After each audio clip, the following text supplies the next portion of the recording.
Hello everyone, a very happy new year to you. Welcome to Hard Copy, the program where we bring you the people behind the news. I was away for a while and grateful to my colleague Ibrahim Adra who held fort while I was away. I'm back now and happy to be Amaokbe Ogun Yusuf. It's a new year. Well, today is still the 19th day of the year, quite young we can say, and many people usually look forward to the year with optimism and hope that it will be better than the previous year. But considering the event we woke up to this year, farmers-herdsmen conflict, petrol scarcity, which is still biting even here in Abuja, the seat of power, and many other parts of the country, soaring unemployment figures, do we still have cause to think that this will be a good year? Are we headed in the right direction? Well, my guest tonight is Mr. Femi Adesina, a writer and journalist, and also special advisor to the president on media and publicity. Femi Adesina, welcome to Hard Copy. Thank you. Good evening. Now, as is customary, the president issued or read an address to Nigerians on the first of this year. And one of the first things he did after greeting us a Happy New Year was to face the problems that confront us directly. One of them was the petrol scarcity.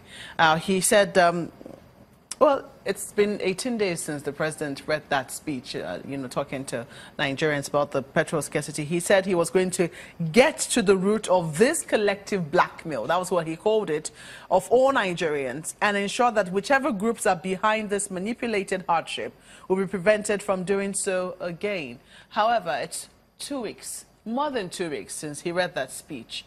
The crisis is still on. What is going on? Well, that question is better posed to NNPC, but I've also had them tackle the question a number of times. I particularly recall the group managing director saying about 2 weeks ago that the monster had finally been tamed. But it appeared he spoke too soon, because 2-3 days after he said that, there was a resurgence of the crisis.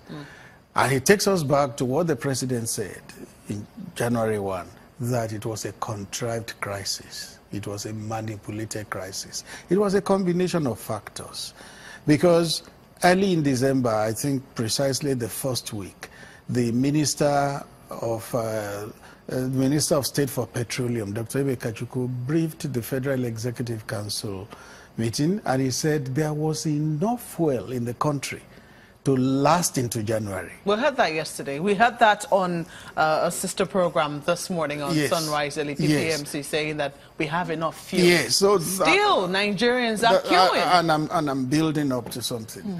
If early December the Minister of State told us there was enough fuel, and suddenly things went bust, Christmas, New Year, no fuel, it showed you that there was more than meets the eye. But if the president said he's going to get to the root of the blackmail, and more than 2 weeks after we're still facing this blackmail, shouldn't we be asking questions? He didn't give a timeline when he said he will get to the bottom of it.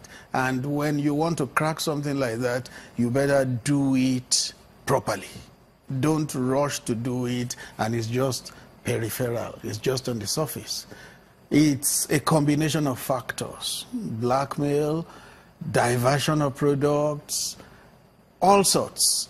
And the blackmail was meant to force the hands of government to increase the pump price. Why is the president afraid of doing that? After all, the market is supposed to have been partially deregulated, or deregulated to an extent. If you know the president, many a times he will tell us that when oil prices were high, selling $120 per barrel, $110 per barrel, what did the average man get from it? Nothing.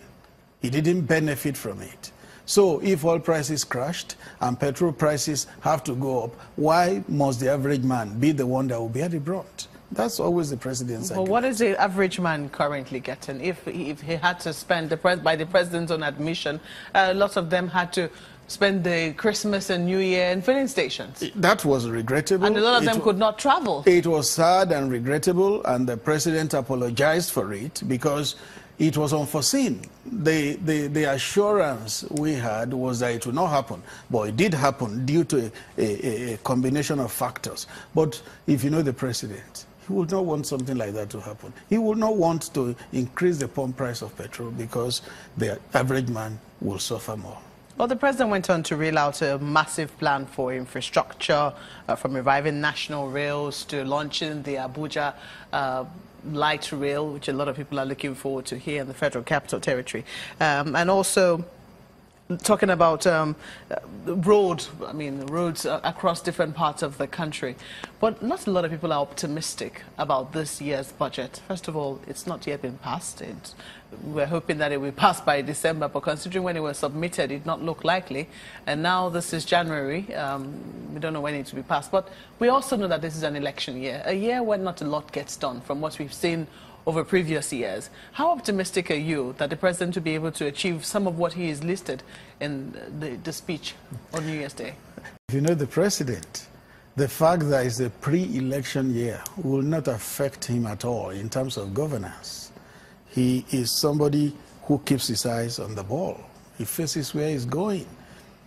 Whether he becomes a candidate or not is not going to deflect his attention from governance. He will focus on it. So all the things he has promised to do, by and large, they will be accomplished. So all of this is just based on faith, not by what he's done before? Projections, not faith. Faith is part of life, but then it's not just faith, projections.